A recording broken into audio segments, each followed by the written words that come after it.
চব্বিশের গণ অভ্যুত্থান পরবর্তী জাতীয় সংসদের আজ উদ্বোধনী দিন ছিল। এ দিনটি সংসদে ছিল আবেগ, অনুভূতি, ছিল উত্তাপ, প্রতিবাদ, ছিল বিরোধী দলের যৌক্তিক ওয়াকআউট। আমরা দেখেছি সরকারি দলের তাদের গুরুত্বপূর্ণ দায়িত্বশীল আচরণ। আমরা দেখেছি স্পিকারের চমৎকার পরিচালনা। আমরা দেখেছি সাবেক আওয়ামী নেতা এবং সাবেক আওয়ামী লীগের নির্বাচিত রাষ্ট্রপতির বক্তব্য, যেটি অত্যন্ত আপত্তিকর ছিল বিরোধী দলের কাছে। সব বিষয় নিয়ে আমরা মূলত আলোচনা করতে যাচ্ছি। কেমন ছিল আজকের সংসদ, কেমন হবে আগামীর সংসদ। এই যে আজকে যেটি আমরা দেখতে পেলাম, অস্থায়ীভাবে শুরুতে যখন ডক্টর খন্দকার মোশাররফ হোসেন তিনি সভাটি পরিচালনা শুরু করলেন, তাকে সাধুবাদ জানালো বিএনপি, তাকে সাধুবাদ জানালো জামাত।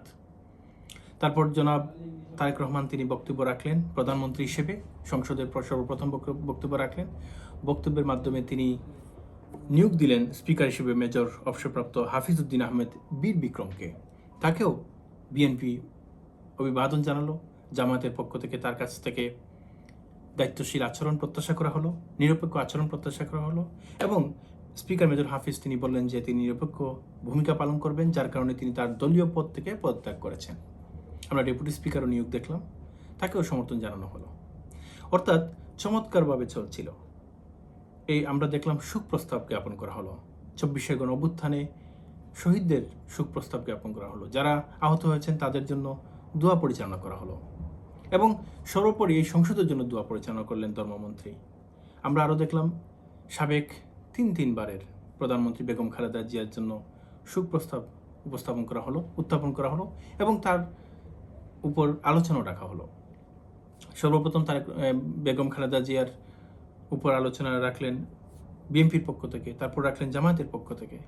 সকলেই তার প্রতি শ্রদ্ধা নিবেদন করলেন, তাকে তার যে রাজনৈতিক বর্ণাঢ্য জীবন সেটি নিয়ে আলোচনা করলেন অল্প করে, এবং তার প্রতি কৃতজ্ঞতা জ্ঞাপন করলেন। তার আপসহীনতার প্রতি সবাই শ্রদ্ধা দেখালেন। তারপর সংসদের বিরোধী দলীয় নেতা তিনি বক্তব্য রাখলেন। তিনি এই সংসদের কাছে এবং বিশেষ করে স্পিকারের কাছে নিরপেক্ষতা প্রত্যাশা করলেন। তিনি বললেন জুলাই আগস্টে গণ অভ্যুত্থান হয়েছে জাস্টিসের উপর ভিত্তি করে। তাই তিনি আবারও ব্যক্ত করলেন উই ওয়ান্ট জাস্টিস। অর্থাৎ তিনি বলতে চাচ্ছেন যে এই স্পিকার যেন তাদের উপর জাস্টিস করেন,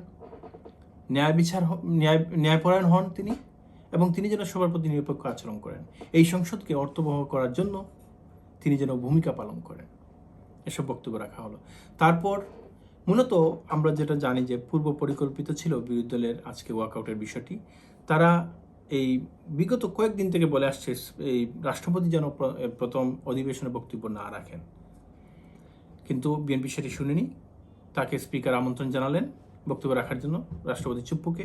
তখন বিরোধী দলের পক্ষ থেকে তারা নানান স্লোগান দেওয়া শুরু করলো, প্ল্যাকার্ড তারা শো করলো। তারা প্ল্যাকার্ডে লেখা ছিল জুলাই নিয়ে গাদ্দারি চলবে না, গণতন্ত্র চাই, ফ্যাসিজম নয়, জুলাইয়ের সঙ্গে বিশ্বাসঘাতকতা বন্ধ করো। এ জাতীয় তারা স্লোগান দিল, প্ল্যাকার্ড উত্থাপন করলো, তারপর তারা বেরিয়ে চলে গেল। আমরা ওই সংসদে চুপ্পু সাহেবের কাছ থেকে বক্তব্য শুনলাম যে দুর্নীতি করেছে আওয়ামী লীগ। তিনি ফ্যাসিস্ট বললেন আওয়ামী লীগকে, তিনি দুর্নীতিবাজ বললেন আওয়ামী লীগকে। সবই ঠিক আছে, কিন্তু আওয়ামী লীগের রাষ্ট্রপতি যখন বাংলাদেশে গণ অভ্যুত্থানের সময় সাধারণ মানুষের উপর নিপীড়ন চালানো হলো, গুলিবর্ষণ করা হলো, হত্যা করা হলো, তখন তিনি চুপ ছিলেন। বরঞ্চ তিনি রাষ্ট্রপতি থাকার কারণে তিনিও কিন্তু অপরাধী।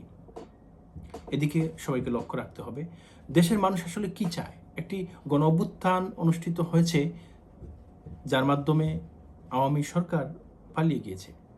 এখন সংবিধানের দোহাই দিয়ে যদি চুপ্পু সাহেবকে রাখা হয়, সেটি হবে অনাকাঙ্ক্ষিত এবং খুবই দুঃখজনক। আর চুপ্পু সাহেবের নিজস্ব লজ্জা থাকা উচিত ছিল। তিনি এই যে ওয়াকআউট করলো বিরোধী দল, সেটা তো তিনি লজ্জা পাচ্ছেন না। বিগত কয়েকটা দিন থেকে মানুষের কথা বলছে তাকে না রাখার জন্য, সেটা তো তিনি লজ্জা পাচ্ছেন না। বলা হচ্ছে এমনটা যে তার দুই কান কাটা বাবু তিনি কিছুতেই লজ্জা পান না। তিনি সামন দিকে হেঁটেই চলছেন, কিছুতেই তিনি কর্ণপাত করছেন না।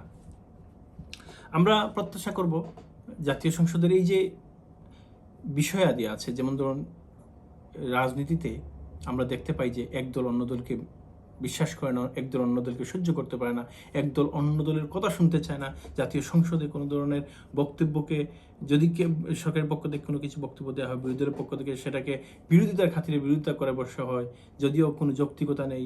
এর জাতীয় কিছু আমরা প্রত্যাশা করি না।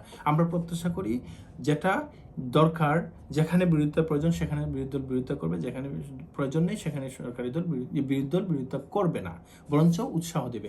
উন্নয়নের জন্য তর্ক হবে, ভালো আইন প্রণয়নের জন্য বিতর্ক হবে, যেদিকে ভালো আইন রয়েছে, মানে যে পন্থায় ভালো আইন প্রয়োগ করলে বাংলাদেশের মানুষের ভালো হবে সেটা নিয়ে আলোচনা হবে, সেটা নিয়ে তর্ক হবে, সেটা নিয়ে বিতর্ক হবে। কিন্তু অযাচিত কোনো ধরনের তর্ক কিংবা বিতর্ক অথবা বিরোধিতা আমরা এই জাতীয় সংসদে দেখতে চাই না।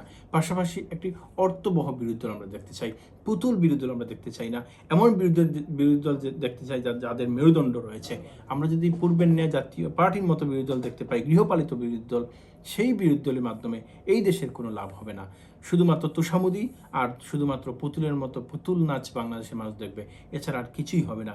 আর যদি শক্তিশালী বিরোধী দল হয় তাহলে সরকারি দলও ভালোভাবে কাজ করতে তারা কি বলে এটাকে ভালোভাবে কাজ করতে কিংবা সঠিকভাবে কাজ করতে তারাও কিন্তু বাধ্য হবে।